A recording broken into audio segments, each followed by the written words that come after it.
3, 2, 1, you're on. All right, thanks for having me. My name is Bill Freeman, and I'm with the Resilient Floor Covering Institute. I'm talking a little bit today about transparency. And those folks who were at the Green Build last year pretty much got the feeling that transparency was the major theme that was taking place at that meeting. Since then, at that time also, health product declarations were introduced, published.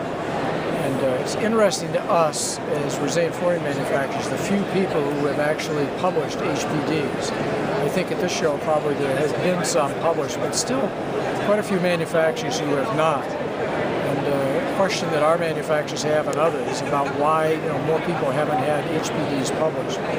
One of the concerns I think is on the form itself is it seems to have such emphasis on things like carcinogens and reproductive toxins. And I think transparency is to provide more than just that information. So what our industry has done is put together what we call a product transparency declaration. And I think most manufacturers realize today that you pretty much need to provide the specifiers with, again, what the ingredients are in your product. So our form that we have developed is really for any building product manufacturer, not just floor covering. Provides a way for a manufacturer to list all the ingredients in his products. And then after that, check a list of 6 authoritative lists like IARC and California Prop 65, OSHA, and even REACH from Europe. And check off if any of the ingredients in your product happen to be listed as a hazard on one of those 6 lists also. And then the next step, which the HPD doesn't take, is to think about, is there exposure and is there risk involved when the specifier uses that product? And we brought that element into the PTD to tell people whether they should be concerned or not concerned about the health aspects of a finished building material, which is, again, a major difference between an HPD and a PTD. Ours focuses on the product as it's delivered to the job site. Whereas an HPD, you're talking about chemicals way back at the well when the raw material was manufactured. And we think most specifiers are interested in what they are actually specifying.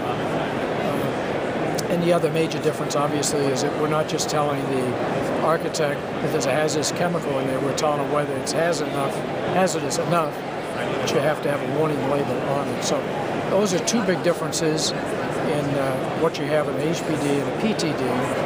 And I think manufacturers probably are more comfortable with people who recognize that just because you have a hazardous chemical doesn't necessarily mean that there's a risk involved. And the example I used to use quite often is TiO2, or titanium dioxide. It's used in white, cool roofs.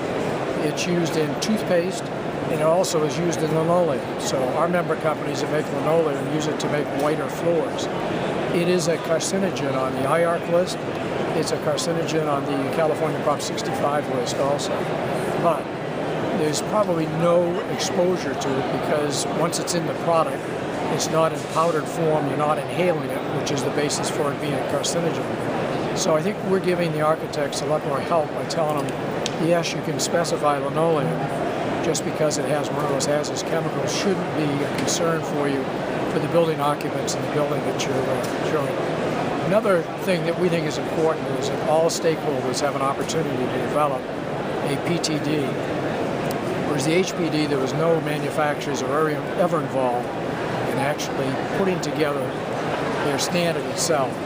In our case, we're taking it through the ANSI process, through the ASTM Committee on Sustainability, so that all stakeholders have an opportunity to develop what the final PTD will look like.